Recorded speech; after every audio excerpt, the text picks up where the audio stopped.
Today we'll see how to calculate efficiency using power analyzer. So for this we need to do some connections at the rear side of this unit.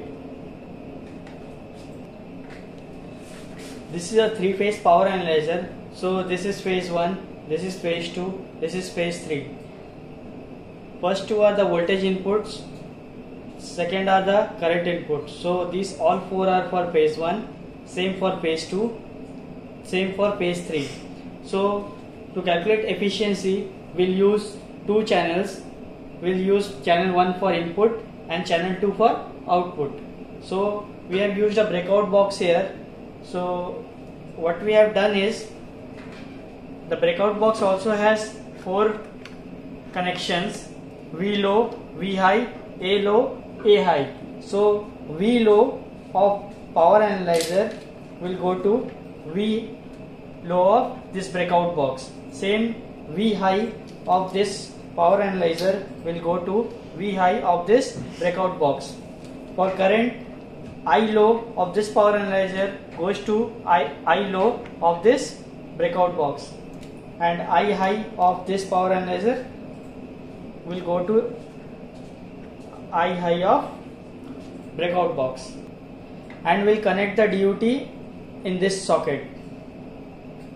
The instrument of which efficiency is to be calculated will connect in this port. We'll calculate the efficiency of this power supply. So we have the main socket of this power supply is connected to this breakout box.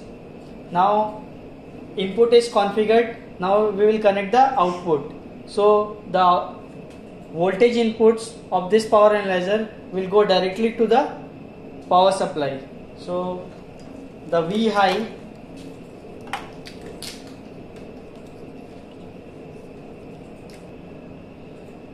the V low input of second phase goes to output of this power supply, negative output of this power supply, and this V high goes directly to positive output of the power supply. So voltage is now configured.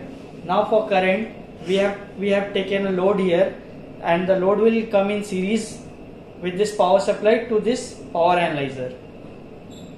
Current, this A low will go directly to the load. We have connected A low directly to the load.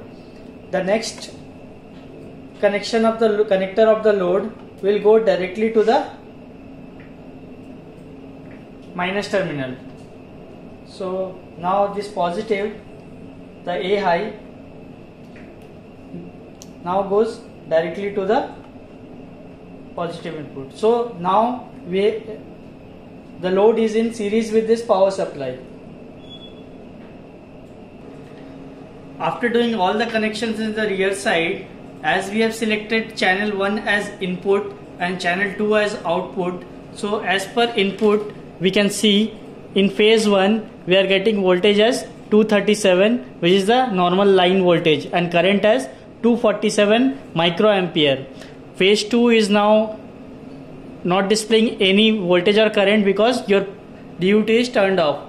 Once we turn on this, you can see this 30 volt 5 ampere displays here. This is the phase 2 voltage 30 volt, and this is the phase 2 current, that is 5 ampere. Now the current has increased to 878 milliampere. As the load will increase or decrease, there will be a variation in the input current as well as output current. See, as we vary the load, you can see the current of input and output varying.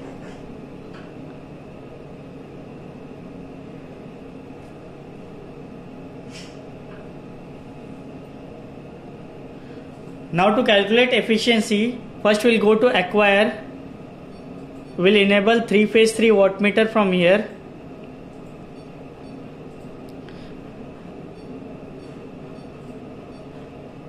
Now we have phase 1, phase 2 and phase 3. We only require these two phases as we will calculate only efficiency, that is V out by V in. So we'll go to mode from here in last line we'll select this as efficiency, enter.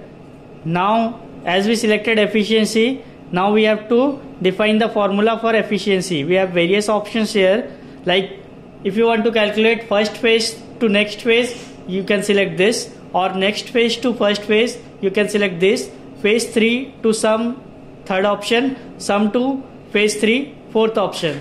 So now as we have connected phase 1 as input and phase 2 as output, and the formula for efficiency is V out by V in into 100 in percentage.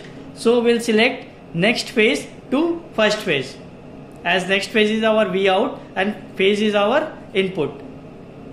So we'll select the second option from here, we'll press enter. Now once we go back to home, you can see the efficiency here, that is 84.7. So the efficiency of this power supply is 84.7%.